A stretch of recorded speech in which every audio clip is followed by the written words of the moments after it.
Mary, Karen, Lee, Tammy. Christy.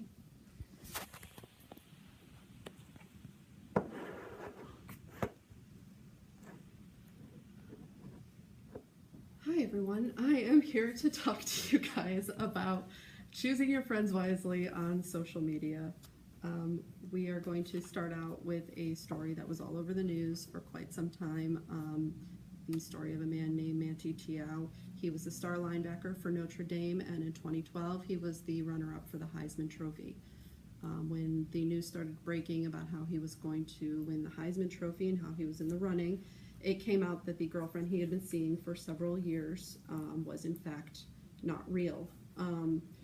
ABC News did a big article on this guy. It turned out that the hoax was done by a person that he knew in real life, who was a man, lived not too far away from him, was known by his family and friends.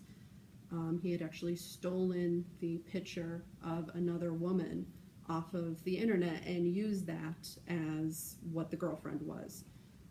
It caused great embarrassment to himself, his friends, his family, and even the woman whose body and face was stolen.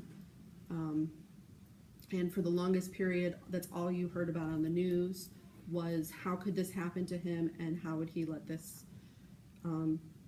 go to himself. What we're going to talk about today are some of the ways that people can be abused while on social media, what you can do to stop these falsehoods from happening to yourself, and what can happen if we don't try and prevent this from happening out there.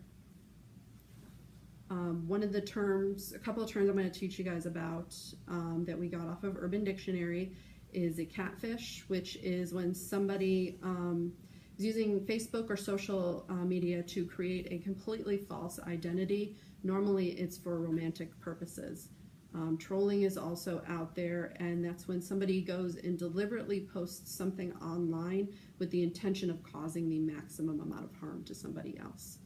A couple examples of these was a professor at Texas A&M University who took his own life after being blackmailed for having an online inappropriate relationship with a 14-year-old. Turns out that that 14-year-old was actually a 37-year-old man who was blackmailing him. There was never any minors involved. There was never anything. But he was so embarrassed that he did this, which was wrong. It just turned out he never actually did anything wrong. He just thought he did. Another story that came out that was reported on Fox News was of a 13-year-old girl that took her own life after a couple of her classmates and their mothers created a persona of a boy that liked her and became her boyfriend, and then subsequently dumped her and started saying tons of hateful things about her and just destroyed her self-esteem to the point where she took her own life. A few facts about what's happening online, according to the Pew Internet Research Company, is about 65% of adults 18 to 29 have reported that they themselves have been harassed. 92% are saying that they've noticed somebody else being bullied while online. And 27% of internet users have been called offensive names by somebody. So this can happen to anybody at any time, anywhere. Some of the things that are being done now to try and prevent this. There's a curriculum that's taken place in New York City with a group called Facing History and Ourselves. And what they do is they take the kids out of class and they teach them to be good students as well as civic participants. It was a blog on New York Times about how this program is working great because they actually pull the kids and do case studies of historical events about social injustices to show them this is what can happen when you guys do this stuff. This stuff has happened in the past. It will happen again. Another thing that's happening is the Facebook Protect and Care team. They're trying to create empathy among Facebook users to try and get people, if they notice bullying, to report it and maybe step in and say something. According to eHarmony, which is a well-known dating site out there, which catfishing would be the place that you would find something like that is on eHarmony. They said that you need to go ahead and do a Google search of the person that you're talking to. Check their social media sites. Do they have a lot of friends?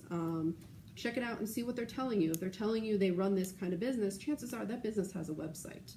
go out and look it up, see if it's real, see if the person actually has anything to do with it. And if that person seems too good to be true, most of the time that person is actually too good to be true. The thing that you need to visualize when you're going online is it worth having yourself publicly humiliated if it comes out that this person was fake? With the situation like Manti Te'o, he didn't do any internet research, he didn't do anything like that, and then he was publicly humiliated.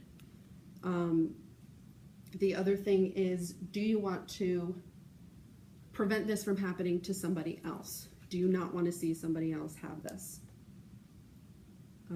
So what we've talked about today was what could happen in social media, what you can do to prevent harm to yourself and to other people that you know, and what can happen if you don't choose your friends wisely online and you fall for one of these scams. I hope that you remember after this that on the internet, people do have the ability to remain completely anonymous, and you don't know who they are. But with a little bit more care and research, you can help put an end to dishonesty and all the subterfuge that's going on out there. Thank you.